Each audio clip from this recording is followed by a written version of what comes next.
Saudara, di tengah kasus hukum yang menjerat Sekjen PDI Perjuangan Hasto Kristianto, baru-baru ini PDI Perjuangan mengklaim ada upaya pelemahan politik.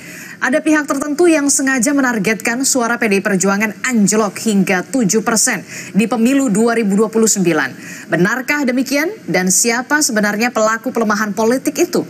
Pagi ini kita akan bahas bersama dengan sejumlah narasumber yang sudah hadir ke studio. Di antaranya ada Direktur Eksekutif Trias Politika, ada Mas Agung Baskoro. Selamat pagi, Assalamualaikum Mas Agung. Kemudian juga melalui sambungan daring sudah ada politisi yang juga merupakan anggota DPR RI dari fraksi PDI Perjuangan, ada Bung Andreas Hugo Parera, dan juga politisi dari Partai Gerindra sudah ada Bung Hendar Marantoko. Selamat pagi Bapak-bapak, Assalamualaikum, apa kabar? Baik. Waalaikumsalam. Selamat pagi. Iya. Alhamdulillah baik. Iya, Bung Andreas Hugo tampaknya sudah berada di Bali, kemudian di balik bajunya juga sudah ada warna merah begitu ya. Nah, Bung Andreas, ini kan kawan Anda di dalam partai, Bu Ripka Ciptaning ini begitu vokal mengatakan bahwa PDI Perjuangan ditarget. Ada upaya pelemahan politik yang menargetkan bahwa PDI Perjuangan hanya mendapatkan 7% suara di pemilu 2029. Jadi siapa sebenarnya pelaku yang menarget tersebut, Bung Andreas Hugo? Ya, di saya sendiri terus terang belum mendengar itu secara langsung ya. Dan juga saya nggak tahu juga, saya belum ngobrol juga sama Mbak Ning sejak kemarin tanggal 27 Juli itu belum sempat ketemu juga. Tapi apa yang disampaikan Mbak Ning mungkin di dalam situasi 27 Juli, kemudian juga dengan pengalaman-pengalaman yang pernah beliau alami, ya secara emosional beliau menyampaikan seperti itu gitu. Jujur saya belum tahu persis dan informasi 7% itu dari mana, tapi kalau kita lihat pengalaman di sebelum Pilpres kemarin misalnya gitu, ketika dialognya Mas Andi Wijayanto di salah satu podcast, ya memang ada upaya untuk melakukan pelemahan terhadap PDI Perjuangan, dan itu ya kita rasakan di dalam proses pileg kemarin gitu. Jadi siapa sebenarnya yang berupaya melakukan upaya pelemahan politik itu sebenarnya, Bung Andreas Hugo? Kalau Anda perhatikan dialog podcast dengan dengan Mas Andi Wijayanto kan itu jelaskan di situ bahwa proses itu ada upaya seperti itu di dalam pileg kemarin gitu. Tapi ya kita kan sudah selesai dengan pileg, kita melakukan ini ke depan, dan saya kira tidak perlu menuduh siapa-siapa. Tetapi partai buat PDI Perjuangan justru itu menjadi menjadi kekuatan untuk ya justru kita menjadi lebih solid. Nah, itu yang lebih penting buat PDI Perjuangan, lebih penting karena partai ini dengan sejarahnya yang panjang, saya kira ya kita mempunyai pengalaman yang cukup dalam menghadapi berbagai situasi dan tantangan seperti ini. Ini kalau kata Bung Karno, ini hanya riak-riak kecil di dalam gelombang besar revolusi gitu. Jadi ya ini perjalanan partai politik seperti PDI Perjuangan ini kan dengan pengalaman yang begitu panjang, saya kira hal-hal seperti itu justru memperkuat, menyolidkan PDI Perjuangan sebagai ya suatu kekuatan politik, sebagai suatu partai politik yang juga di dalam sistem ya politik Indonesia kita bekerja secara demokratis, tidak dengan cara-cara yang otoritarian seperti itu. Oke, jadi Anda juga merasakan bersama dengan teman-teman PDI Perjuangan bahwa memang sudah ada upaya pelemahan politik, menargetkan atau membidik PDI Perjuangan yang kalau kata mengambil kutipan dari Bu Ripka Ciptaning, bahwa yang sebenarnya ditarget tuh Bu Mega, tapi kenapa kemudian menyasarnya ke Bung Hasto begitu? Ini juga ada kaitannya. Saya nggak tahu persis apa itu pandangan dari Mbak Ripka Ciptaning, tetapi saya kira kami lebih bekerja sebagai organisasi, bahwa ada upaya-upaya seperti itu kita anggap sebagai tantangan gitu. Hal yang ya pernah terjadi di dalam politik Indonesia yang kami pernah mengalami itu di dalam masa Orde Baru, dan itu pengalaman sejarah yang pernah kami alami sebagai partai politik gitu. Tapi ya kita tahu bahwa kita masuk di dalam alam demokrasi seperti ini, kita melihat partai-partai yang lain itu sebagai partner in competition. Jadi kita berkompetisi di dalam tapi kita juga berpartner untuk membangun demokrasi gitu. Cara berpikir seperti itu kan cara berpikir otoritarian gitu. Bahwa mau mematikan yang lain, kemudian mengerdilkan yang lain. Nah, saya kira itu pola-pola berpikir seperti itu kita harus tinggalkan. Dan saya kira PDI Perjuangan adalah partai yang demokratis, kita bekerja di dalam sistem yang demokratis, dan itu yang kita lakukan gitu. Bahwa ada upaya-upaya seperti itu, ya kita anggap sebagai tantangan. Oke, jadi itu adalah upaya yang biasa dilakukan otoritarian begitu ya, untuk bisa mengkerdilkan, kemudian melemahkan. Nah, dari Bung Hendarsam sendiri, dari Partai Gerindra, bagaimana merespon soal ada partai yang kemudian dibidik lah, dilemahkan lah, dan segala macam. Bagaimana Bung Hendarsam melihat ini?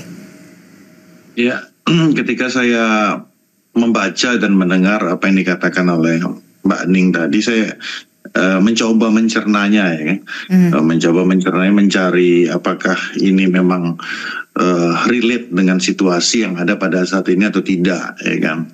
Yang pertama tentunya pemilu masih sangat jauh, ya masih 4 tahun lagi kurang lebih, malah lebih. Jadi untuk menciptakan suatu kondisi atau ke arah sana itu tentunya kayaknya kita mikirin bagaimana pembangunan dan program-program pemerintah ini bisa berjalan dulu lah, ya kan.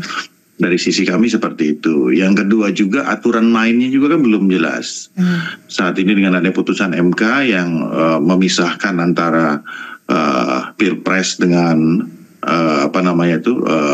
pilkada kan gitu kan, dan juga pileg, ini tentunya kan akan ada aturan main yang tentunya juga berbeda, dan itu belum akan diputuskan bersama-sama oleh teman-teman di DPR ya kan, termasuk juga dari PDIP sebagai partai pemenang malah kan di situ. Jadi agak menurut saya ya mungkin hanya ungkapan hati dan emosional dari Mbak Ning pada saat refleks ya. Yang ketiga juga ya, apabila memang itu ada ya, apabila kita dianggap itu ada ya, seperti hal tersebut ya, kami dari Partai Gerindra tentunya akan berada di barisan paling depan untuk menjaga demokrasi ini, bahwa tidak boleh ada satu partai pun yang mendapatkan tindakan yang tidak adil ya. Dan oleh karena itu fungsi kita bersama-sama untuk menjaga ini bukan hanya dari PDIP saja. Jadi maksud Anda ingin mengatakan juga apa yang dikatakan Bu Ripka Ciptaning ini terlalu jauh begitu, sudah membahas soal pemilu 2029, bahkan secara spesifik menargetkan PDI Perjuangan hanya mendapatkan 7% suara begitu. Jadi maksud Anda apakah ini pelemparan isu atau seperti apa? Ya dari saya pribadi ya, seperti itu juga. Bang Hugo juga tadi kan sudah menyampaikan kan, saya rasa ini bukan official dari PDIP kan ya. Tidak, saya rasa bukan official dari PDIP, tapi merujuk saya mencoba melihatnya dari beberapa parameter ya kan. Seperti saya sampaikan tadi, aturan mainnya belum ada ya kan. Habis itu PDIP juga akan ikut masuk ke dalam untuk membentuk aturan main tersebut ya kan. Nah tentunya hal-hal ini juga menjadi faktor yang harusnya bisa kita lihat sama-sama oleh karena itu, tapi tetap aja namanya dalam setiap adanya kekhawatiran, setiap adanya peringatan dari teman-teman politisi, terutama dari PDIP, ini menjadi perhatian kita bersama, bahwa setiap partai ya harus menjaga ini, bahwa di pemerintahan ini dan di perhelatan demokrasi pilpres di pemilu di 2029 ini memang harus berlangsung sehat. Dan oleh karena itu mudah-mudahan spirit kita ini menjadi legacy dari pemerintahan Pak Prabowo. Pemilu bisa berjalan dengan sehat, dengan baik dan sportif. Nah, oleh karena itu seperti saya sampaikan tadi, apabila memang ada anasir-anasir atau ada ke arah sana, ya Partai Gerindra akan berada di garda terdepan untuk menjaga supaya hal tersebut tidak terjadi. Karena kami kalau merasa dicurangi, ya mungkin Partai Gerindra salah satu, saya sendiri mengalami hal tersebut. Tapi ya ini kan nggak boleh.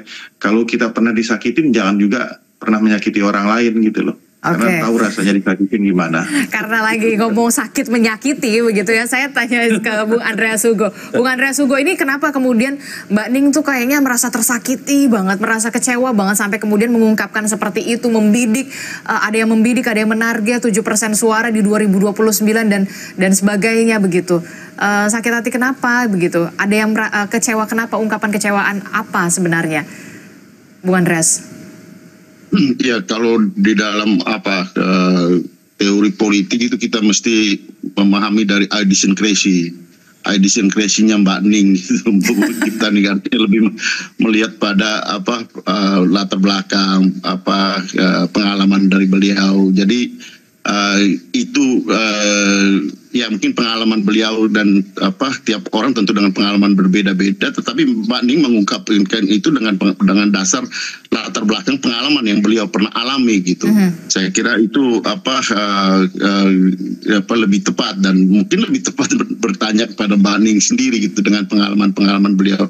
Tetapi ya kita bicara ini di dalam konteks kepartaian, bagaimana menghadapi situasi seperti itu, bahwa bukan tidak mungkin itu terjadi gitu. Karena pengalaman itu adalah refleksi daripada situasi yang pernah terjadi dan mungkin akan terjadi juga gitu. Sehingga apa yang disampaikan Mbak Ning juga ya perlu kita ambil sebagai referensi untuk warning gitu terhadap situasi yang mungkin terjadi, bahwa di dalam sistem yang demokratis pun mungkin ada orang yang berpikir authoritarian gitu, dan itu bisa terjadi gitu. Dan untuk itu ya kita perlu untuk mengantisipasi, perlu untuk melihat bagaimana kemungkinan itu bisa terjadi di dalam sistem seperti ini.